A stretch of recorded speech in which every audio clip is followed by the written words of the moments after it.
Bismillahirrahmanirrahim. Assalamualaikum warahmatullahi wabarakatuh. Alhamdulillahirabbil alamin. Wassalatu wassalamu ala asyrofil anbiya wal mursalin wa ala alihi wa sahbihi ajma'in, amma ba'd.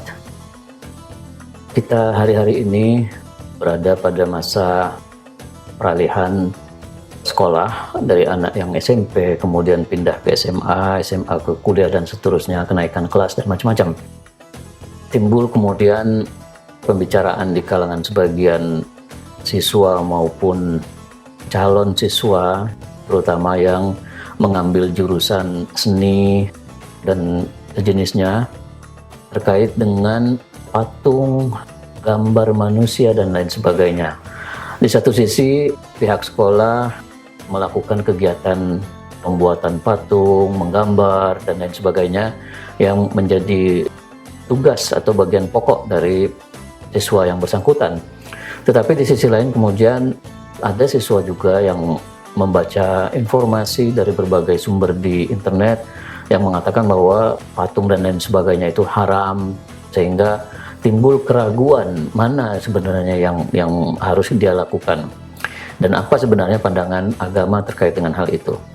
Mari kita lihat pendapat ulama-ulama terdahulu terkait hal ini, bahwa ulama dulu menyimpulkan patung diharamkan, termasuk juga bahkan menggambar wajah manusia itu diharamkan, itu tidak apa adanya begitu, gitu. Artinya ada alasan mengapa sampai keluar fatwa semacam itu. Nah, alasan itu adalah bahwa dulu, apalagi pada masa-masa awal Islam, patung itu sangat rawan untuk disembah, gitu. Karena memang orang-orang musyrik sebelum Islam ini datang banyak yang melakukan ibadahnya itu dengan cara menyembah patung. Ketika ditanya siapa Tuhan kamu, mereka menjawab Tuhan kami Allah. Sama sebetulnya, mengaku ada Tuhan Allah, tetapi pada saat yang sama mereka menyembah patung yang mereka buat sendiri dari batu, tanah liat dan lain sebagainya dengan alasan bisa mendekatkan kita dengan Tuhan. Artinya patung itu dijadikan sebagai media perantara antara kita sebagai manusia, makhluk, sebagai hamba dengan Tuhan yang kita sembah. Nah, itu dulu terjadi semacam itu, sehingga ulama-ulama berkesimpulan jika patung ataupun gambar-gambar itu dijadikan seperti itu, fungsinya sebagai mediator yang menghubungkan antara kita dengan Tuhan, nah tentu sampai kapanpun patung menjadi haram.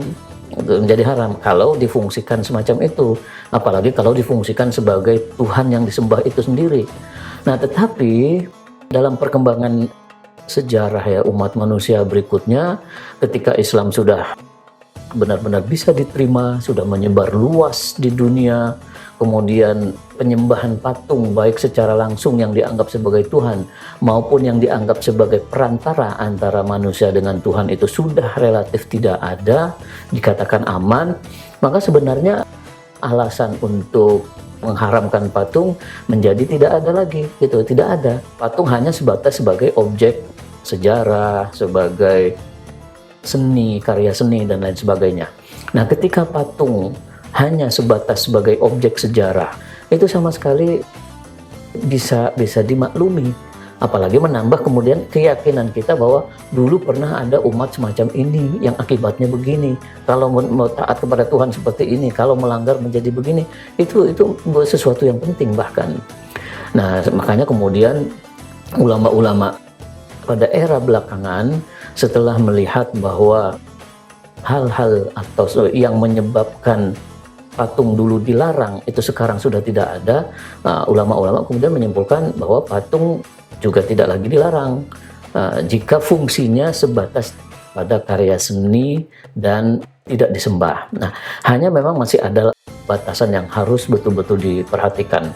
Nah, tentu di dalam agama kita, dalam syariat Islam, patung maupun gambar sebagai sebuah karya seni itu tetap harus ada memperhatikan unsur itunya. Jangan sampai mengumbar aurat, jangan sampai hal-hal yang seharusnya ditutup kemudian dibuka dengan dalil ini adalah keindahan. Tentu saja tidak. Saya kira itu catatan sedikit tentang kegalauan sebagian siswa yang mendapat tugas untuk menggambar atau membuat patung dengan kaitan fatwa-fatwa ulama yang pernah dia baca di beberapa media. Mudah-mudahan memadai, dan terima kasih. Wassalamualaikum warahmatullahi wabarakatuh.